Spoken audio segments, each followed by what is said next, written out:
Hi, ನಾನು ಇವಾಗೆಲ್ಲ ಮುಗಿಸಿದ್ದೆ, driving ಎಲ್ಲ ಮುಗಿದಿದ್ದೆ. ಕಲಿಬೇಕು. ದೊಡ್ಡ ವೆಹಿಕಲ್ ತೊಗೊಳೋಕ್ಕಿಂತ ಮುಂಚೆ ಸ್ವಲ್ಪ ಯೂಸ್ಡ್ ವೆಹಿಕಲ್ ತೊಗೋಬಹುದಾ, ಅದನ್ನು ತೊಗೊಂಡ್ರೆ ನನಗೆ ಏನೋ ವರ್ತ್ ಇದೆಯಾ? ಸೊ ಇದ್ರ ಬಗ್ಗೆ ಇವತ್ತು ತಿಳ್ಕೊಳ್ತಾ ಹೋಗೋಣ. Used car is worth for buying ಅಂತ ನನಗನ್ಸುತ್ತೆ. ಯಾಕೆ ಅಂತ ಹೇಳಿದ್ರೆ, ಈಗ ನೋಡಿ, ಹೊಸ ಗಾಡಿ ತೊಗೊಂಡಿದ್ದ ತಕ್ಷಣ ನೀವು ತೊಗೊಂಡು ಕೀ ಕೊಟ್ಟಿದ ಮೇಲೆ ಡಿಪ್ರಿಷಿಯೇಷನ್ ವ್ಯಾಲ್ಯೂ ಅಲ್ಲಿಂದನೇ ಶುರುವಾಗುತ್ತೆ. ಅದನ್ನು ಒಂದು 2 ವರ್ಷ ಉಜ್ಜಾಡ್ಬಿಟ್ಟು ನೀವು ಮಾರ್ತೀನಿ ಅಂದ್ರೂ ಕೂಡ ನಿಮ್ಗೊಂದು ಅರ್ಧನೂ ಸಿಗೋದು ಡೌಟೇ. ಮತ್ತು ಅದ್ರದ್ದು ವ್ಯಾಲ್ಯೂ ಡೇ ಬೈ ಡೇ ಹೊರಟೋಗುತ್ತೆ. ನೀವು ಎಷ್ಟೇ ಚೆನ್ನಾಗಿ ಇಟ್ಕೊಂಡಿದ್ರೂ ಕೂಡ, ಏನೇ ಮಾಡಿಫಿಕೇಷನ್ ಮಾಡಿಕೊಂಡ್ರು ಕೂಡ ಹೊರಟೋಗುತ್ತೆ. ಇನ್ನು diesel or petrol or CNG ಯಾವುದಾದ್ರು ಸೇಮೆ. EV ಅಂತೂ ಇದು ಅಧ್ವಾನ ಬಿಡಿ. ಅದೇ ನೀವು ಯೂಸ್ಡ್ ವೆಹಿಕಲ್ ತೊಗೊಂಡ್ರೆ, ಉದಾಹರಣೆಗೆ ನೀವು ಒಂದು 10 ಲಕ್ಷ ರೂಪಾಯಿ ಗಾಡಿ ನಿಮ್ಮ ಒಂದು ಯೂಸ್ಡ್ ಮಾರ್ಕೆಟ್ನಲ್ಲಿ ಒಂದು 5 ಲಕ್ಷಕ್ಕೆ ಸಿಗುತ್ತೆ. 5 ಲಕ್ಷ ನೀವು ತಂದು ಚೆನ್ನಾಗಿ ಉಜ್ಜಾಡಿ ಎಲ್ಲ ಪಲ್ತ್ಕೊಂಡು ಏನು ಬೇಕಾರೆಲ್ಲ ಮಾಡಿ ಕೂಡ ನೀವು ನೆಕ್ಸ್ಟ್ ಒಂದು 2 ವರ್ಷ ಉಜ್ಜಾಡಿ ಮಾರಬೇಕಾದ್ರೂ ಕೂಡ ನಿಮ್ಗೆ 5 ಲಕ್ಷ ಇರುವಂಥ ವೆಹಿಕಲ್ ನಿಮಗೆ ಹೆಚ್ಚು ಕಮ್ಮಿ ಒಂದು 3.5-4ವರೆಗೂ ನಿಮ್ಗೆ ವರ್ಕೌಟ್ ಆಗುತ್ತೆ. ಈ ಕೆಲವೊಂದು ವೆಹಿಕಲ್ ಇದೆ, ಟೊಯೋಟಾ ಆಗಿರಲಿ, ಸುಜುಕಿ ಆಗಿರಲಿ, ಇವೆಲ್ಲ ನಿಮ್ಗೆ ಸ್ವಲ್ಪ ರಿಲಯಬಿಲಿಟಿಯಲ್ಲಿ ಆಗಿರಲಿ, ಮೈಂಟೆನೆನ್ಸಲ್ಲಿ ಆಗಿರಲಿ ಸ್ವಲ್ಪ ನಿಮಗೆ ಬೇರೆ ಕಂಪ್ನಿಗಳಿಗಿಂತ ಕಮ್ಮಿ ಆಗುತ್ತೆ. ಸೊ ನಿಮಗೆ ರೀಸೇಲಿಂಗ್ ವ್ಯಾಲ್ಯೂ ಕೂಡ ಚೆನ್ನಾಗಿರೋದ್ರಿಂದ ನಿಮಗೆ ಯೂಸ್ಡ್ ವೆಹಿಕಲ್ ನೀವು ಚೆನ್ನಾಗಿ ಯೂಸ್ ಮಾಡಿ ಕೂಡ ಇನ್ನೊಬ್ಬರಿಗೆ ಮಾರೋದ್ರಿಂದ ನಿಮ್ಗೆ ಆ ಒಂದು ಬೆನಿಫಿಟ್ಸ್ ನಿಮಗೆ ಸಿಗುತ್ತೆ. ತೀರಾ ಡಿಫ್ರೆನ್ಸ್ ಅಮೌಂಟ್ ನಿಮಗೆ ಸಿಗುತ್ತೆ ಅಂತ ಹಂಗೆ ಹೇಳೋಕ್ಕಾಗಲ್ಲ. ಒಂದು ಲೆವೆಲ್ಗೆ ನೀವು ಸೇವ್ ಆಗಬಹುದು ಯೂಸ್ಡ್ ವೆಹಿಕಲ್ದು ಇನ್ನೊಂದು 3ನೇ ಪಾಯಿಂಟ್ ಏನು ಅಂತ ಹೇಳಿದ್ರೆ, ನಿಮ್ಗೆ ಫೀಲಿಂಗ್ ಇರಲ್ಲ. ನಿಮಗೆ ಹೊಸ ಗಾಡಿ ಥರ ಏನು ಫೀಲಿಂಗ್ ಇರಲ್ಲ. ನಿಮಗೆ ಯೂಸ್ಡ್ ವೆಹಿಕಲ್ ಅಂತಲೇ ಫೀಲಿಂಗ್ ಇರ್ತದೆ.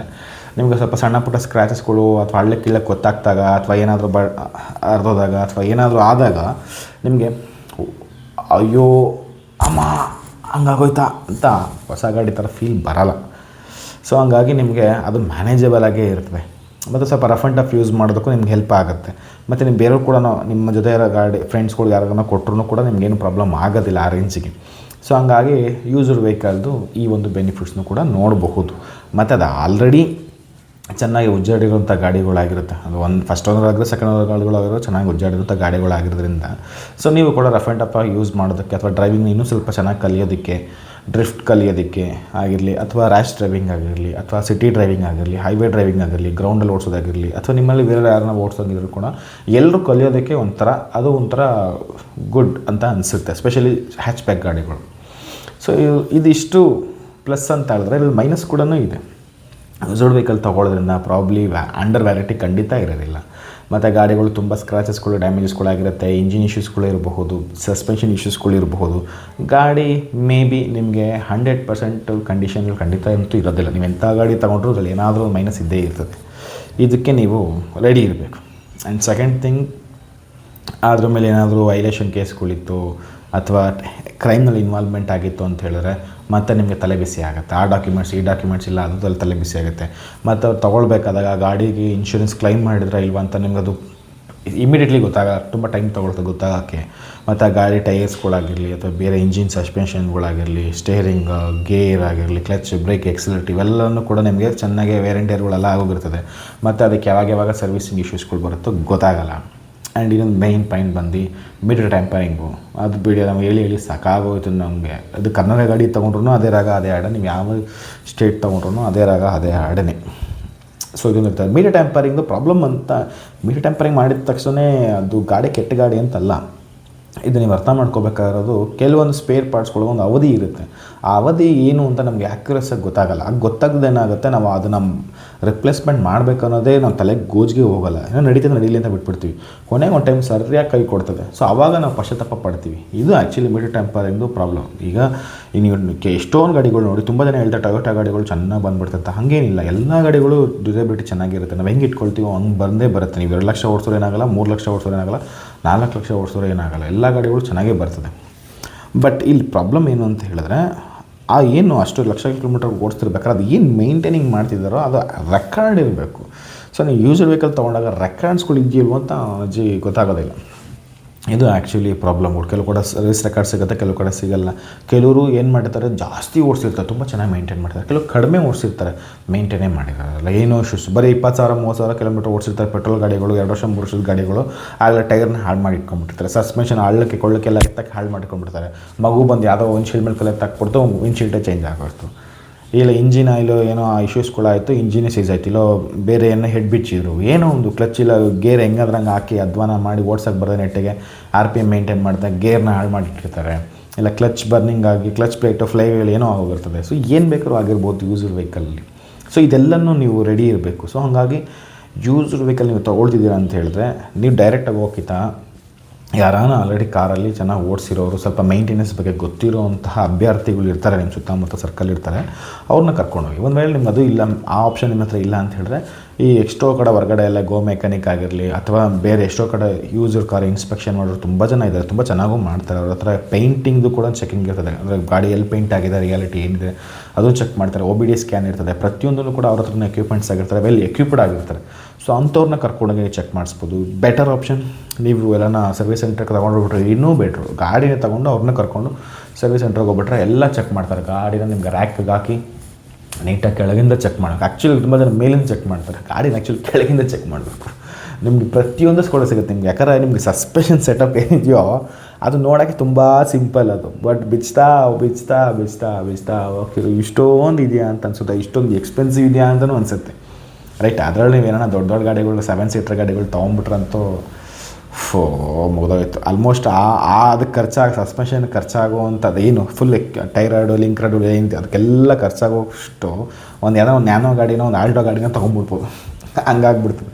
ಸೊ ಹಾಗಾಗಿ ಯೂಸ್ಡ್ ಗಾಡಿಗಳು ತೊಗೊಳ್ಬೇಕಾದಾಗ ಪ್ಲಸ್ ಎಷ್ಟಿದೆಯೋ ಮೈನಸ್ ಅಷ್ಟೇ ಇದೆ. ಬಟ್ ನೀವು ದುಡ್ಡನ್ನು ಉಳಿಸ್ಬಹುದು, ಸೆಂಟಿಮೆಂಟ್ ಫ್ರೀಕಿಂಗ್ ಪ್ರಾಬ್ಲಮ್ ಇಲ್ಲ ನಿಮಗೆ ಅಂತ ಹೇಳಿದ್ರೆ ಬೆಟರ್ಸ್ ಯೂಸ್ಡ್ಗೆ ಹೋಗಿ. ಇಲ್ಲ ನಿಮಗೆ ದುಡ್ಡಿನ ಪ್ರಾಬ್ಲಮ್ ಎಲ್ಲ ಏನಿಲ್ಲ, ನನ್ನ ಗೌರ್ಮೆಂಟ್ ಎಂಪ್ಲಾಯ್ ಅಥವಾ ನಂಗೆ ಚೆನ್ನಾಗಿ ದುಡ್ಡಿದೆ, ಫುಲ್ ಕ್ಯಾಶ್ ಇದೆ, ಏನು ಪ್ರಾಬ್ಲಮ್ ಏನಿಲ್ಲ, ನನಗೆ ಒಂದು ಎಕ್ಸ್ಟ್ರಾ ಗಾಡಿ ತೊಗೊಳ್ತಿದ್ದೀನಿ ಇರಲಿ ಮನೆಗೆ ಅಂತಿದ್ರೆ ನೀವು ಹೊಸ ಗಾಡಿಗೆ ಹೋಗಬಹುದು. ಬಟ್ ಇಲ್ಲಿ ಮೇಜರ್ ಪಾಯಿಂಟ್ ಏನು ಅಂತ ಹೇಳಿದ್ರೆ, ನೀವು ಏನಾದರೂ ಲೋನ್ದ ಯೂಸ್ಡ್ ವೆಹಿಕಲ್ನ ತೆಗಿತಿದ್ದೀನಿ ಅಂತ ಹೇಳಿದ್ರೆ ಮುಟ್ಟಾಳ್ರೆ ಇನ್ಯಾರೂ ಇಲ್ಲ.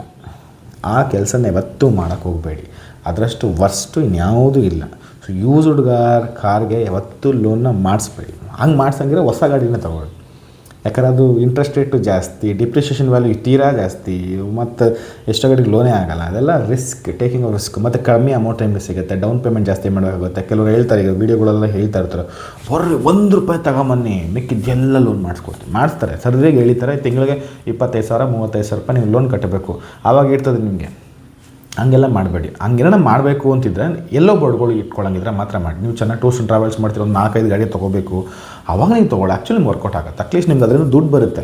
ನೀವು ಗಾಡಿಯಿಂದ ದುಡ್ಡನ್ನ ದುಡ್ತಿದ್ದೀನ ಅಂತ ಹೇಳಿದ್ರೆ ಮಾತ್ರ ಲೋನ್ ಮಾಡಿ. ನೀವು ಗಾಡಿಯಿಂದ ದುಡ್ಡು ದುಡಿತಿಲ್ಲ, ಪರ್ಸ್ನಲ್ ಯೂಸ್ಗೆ, ಇಲ್ಲ ಶೋಕಿ ಮಾಡೋಕ್ಕೆ, ಇಲ್ಲ ಮನೆಯ ಫ್ರೆಂಡ್ಸು ಸಿನಿಮಾಗೆ ಹೋಗೋಕ್ಕೆ, ಟ್ರಿಪ್ಗೆ ಹೋಗೋಕ್ಕೆ, ಇಲ್ಲ ಕೆಲ್ಸಕ್ಕೆ ಹೋಗೋಕ್ಕೆ ಹಂಗೆ ನೀವು ತೊಗೊಳ್ತಿದ್ದೀರ, ಗಾಡಿದ ನಿಮಗೆ ದುಡ್ಡು ಸಂಪಾದನೆ ಇಲ್ಲ, ಕಮ್ಯುನಿಕೇಷನ್ಗೋಸ್ಕರ ನೀವು ತೊಗೊಳ್ತಿದ್ದೀರಾ, ಇಲ್ಲ ಟ್ರಿಪ್ಗೋಸ್ಕರ ತೊಗೊಳ್ತೀರ ಅಂತ ಹೇಳಿದ್ರೆ ದಯವಿಟ್ಟು ಲೋನ್ನ 99.99% ಅವಾಯ್ಡ್ ಮಾಡಿ. ಯಾಕಂತ ಹೇಳಿದ್ರೆ ಒಂದು ಸಲ ನೀವು ಲೋನ್ ತೊಗೊಂಡ್ರೆ ಇಟ್ಸ್ ಅ ಟ್ರ್ಯಾಪ್. ಅದರಲ್ಲೂ ಸ್ಪೆಷಲಿ ಯೂಸ್ಡ್ ಕಾರ್ ತೊಗೊಂಡ್ರಂತೂ ಟ್ರ್ಯಾಪಲ್ಲಿ ಟ್ರ್ಯಾಪ್, ಅದು ಬಲೆ ಮೇಲೆ ಡಬಲ್ ಬಲೆ ಆಗ್ತಂಗೆ ಅದು. ಸೊ ದಯವಿಟ್ಟು ಯಾರು ಕೂಡ ಯೂಸ್ಡ್ ವೆಹಿಕಲ್ಗೆ ಇಟ್ಸ್ ಮೈ ಹಂಬಲ್ ರಿಕ್ವೆಸ್ಟ್, ನಿಮ್ಮ ಹತ್ರ ಎಷ್ಟಿದೆಯೋ ಅಷ್ಟಕ್ಕೆ ತೊಗೊಳ್ಳಿ, ನೋ ಪ್ರಾಬ್ಲಮ್. ಒಳ್ಳೆ ಕಮ್ಮಿಗೂ ಸಿಗುತ್ತೆ ಇವಾಗ. ಬಟ್ ಯಾವುದೇ ಕಾರಣಕ್ಕೂ ಯೂಸ್ಡ್ ವೆಹಿಕಲ್ಗೆ ಕೊಡ್ತಾರೆ. ಇವಾಗ ಎಕ್ಸ್ಚೇಂಜ್ ಮೇಳ ನಡೀತಿದೆ, ಎಕ್ಸ್ಚೇಂಜ್ ಆಫರ್ ಅಂತೆ, ಹಳೆ ಗಾಡಿ ಕೊಟ್ಟರೆ ಇದಕ್ಕೆ ಲೋ ಇಂಟ್ರೆಸ್ಟ್ ಅಂತೆ, ₹10,000 ಕೊಟ್ಟರೆ ತಗೋಬೋದಂತೆ, ₹1,00,000 ಡೌನ್ ಪೇಮೆಂಟ್ ಅಂತೆ. ಇದೆಲ್ಲ ಕೂಡ ಹೀಲಿ ಹಿಡಿಯೋಕ್ಕೆ ಹೆಂಗೆ ಬೋನ್ ಇಟ್ಟಿರ್ತಾರಲ್ವ, ಹಾಗೆ ನಿಮ್ಮ ಹಿಡಿಯೋಕ್ಕೆ ಕೊನೆಗೆ ಯಾವನ್ ಕಟ್ಟದವಲ್ಲ ನೀನೇ ತಾನೆ. ಅವೆಲ್ಲ ಸುಮ್ಮನೆ ಇರಲ್ಲ. ಅವ್ರು ಹೊಸ ಗಾಡಿ ತೊಗೊಂಡ್ಬಿಡ್ಬೋದು. ಹೊಸ ಗಾಡಿಗೆ ಮ್ಯಾಕ್ಸಿಮಮ್ 15,000 ನೀವು ಆಟ ಆಡ್ಬೋದು. ಬಟ್ ಹಳೆ ಗಾಡಿಗೆ ಹಾಗಲ್ಲ, ಅದು ಯಾಕಂದ್ರೆ ಗ್ಯಾರಂಟಿ ಇರಲ್ಲ, ಡಿಪ್ರಿಷಿಯೇಷನ್ ತುಂಬ ಆಗಿರ್ತದೆ. ಸೊ ಹಂಗಾಗಿ ನಿಮ್ಗೆ ಅದಕ್ಕೆ ಜಾಸ್ತಿ ಇಂಟ್ರೆಸ್ಟ್ ಇಟ್ಟಿರ್ತದೆ. ತೊಗೊಳಕ್ಕೆ ಹೋಗ್ಬೇಡಿ. ನಿಮ್ಗೆ ಯೂಸ್ಡ್ ವೆಹಿಕಲ್ ತೊಗೊಳ್ಳೇಬೇಕು ಅಂತ ಅನಿಸಿದ್ರೆ ಸೊ ನಿಮ್ಮ ಹತ್ರ ಏನು ಡೈರೆಕ್ಟ್ ದುಡ್ಡಿದೆಯೋ ಹಾಕಿ ತೊಗೊಳ್ಳಿ ಅಷ್ಟೇ. ಯಾರನ್ನ ಕೈ ಬದಲು ಕೊಡೋಂಗೆ ನಿಮ್ಮ ಮನೆಯವ್ರ ಹತ್ರನೇ ಸಾಲ ಮಾಡಿ ಮುಗೀತು. ನಿಮ್ಮ ಚಿಕ್ಕಪ್ಪನ ದೊಡ್ಡಪ್ಪನ ಮಾವನ ಯಾರ ಹತ್ರ ಅವ್ರ ಹತ್ರನೇ ಇಸ್ಕೊಳ್ಳಿ ಮುಗೀತು. ಕೈ ಬದಲು ಸಾಲ ಮಾಡಿ. ಬಟ್ ಇಂಟ್ರೆಸ್ಟ್ಗೆ ದುಡ್ಡು ತಂದು ಮಾಡೋಕ್ಕೆ ಹೋಗಬೇಡಿ. EMI ಕಟ್ಟೋದು, ತಿಂಗಳ ಇನ್ಸ್ಟಾಲ್ಮೆಂಟು ಏನೇನೋ ಇವೆ, ಅದರಲ್ಲೂ ಗೋಲ್ಮಾಲೆಲ್ಲ ಇದೆ, ಮಾಡೋಕ್ಕೆ ಹೋಗಬೇಡಿ. It's not worth. ಮತ್ತು ಅದು ನೀವು ಸಡನ್ನಾಗಿ ಮಾರಬೇಕಂದ್ರೂ ತುಂಬ ರಿಸ್ಕ್. ಅದು ಲೋನ್ ಇರೋಂಥ ಗಾಡಿಗಳನ್ನ ಮಾರಬೇಕಂದ್ರೆ ಹೊಸ ಗಾಡಿ ಮಾರ್ಬಿಡ್ಬೋದು, ಬಟ್ ಹಳೆಯ ಗಾಡಿಗಳು ಲೋನ್ ಇರೋದನ್ನ ಮಾರ್ಬೇಕಾದ್ರೆ ತುಂಬ ರಿಸ್ಕ್. ಅದು ಯಾರೋ ತೊಗೊಳ್ಳೋದು, already depreciation value, already second owner, ಅದಕ್ಕೂ ಲೋನು, ಅದೆಲ್ಲ ತಲೆ ಬಿಸಿ ಕೆಲಸಗಳು. ಅದ್ರ ಬದಲು ನೀವು ಲೋನ್ ಮಾಡಿಸಿ ಹೊಸ ಗಾಡಿನ ತೊಗೊಳ್ಳಿ. ಬಟ್ ಯೂಸ್ಡ್ ವೆಹಿಕಲ್ ಡೈರೆಕ್ಟ್ ತೊಗೊಂಡ್ರೆ ನಿಮ್ಗೆ ಖಂಡಿತ ಲಾಭ ಇದೆ. ಡಿಫ್ರೆನ್ಸ್ ನಿಮ್ಗೆ ಹೇಳಿದ್ನಲ್ಲ, 10 ಲಕ್ಷ ಗಾಡಿ ನಿಮ್ಗೆ 5-6 ಲಕ್ಷಕ್ಕೆಲ್ಲ ಸಿಕ್ಬಿಡ್ತದೆ, ಚೆನ್ನಾಗಿರೋ ಗಾಡಿಗಳು ಸಿಕ್ಬಿಡ್ತದೆ.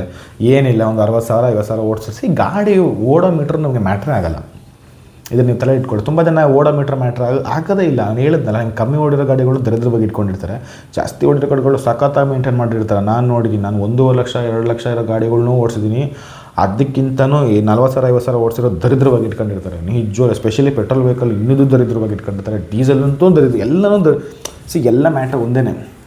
ಇನ್ನು ಇ ವಿ ಗಾಡಿಗಳಲ್ಲಿ ಜಾಸ್ತಿ ಓಡಿದಷ್ಟು ಅದೊಂದೇ ಇ ವಿನಲ್ಲಿ ಅದೊಂದೇ ಪ್ರಾಬ್ಲಮ್ ಇರುತ್ತೆ. ಬಿಕಾಸ್ ಅದು ಬ್ಯಾಟ್ರಿ ಡ್ರೈನ್ ಆಗ್ತಾ ಇರ್ತದೆ, ಅದು ಸೆಲ್ಸ್ ವೀಕ್ ಆಗುತ್ತೆ, ಸೈಕ್ಲಿಂಗ್ ಕಮ್ಮಿ ಆಗುತ್ತೆ.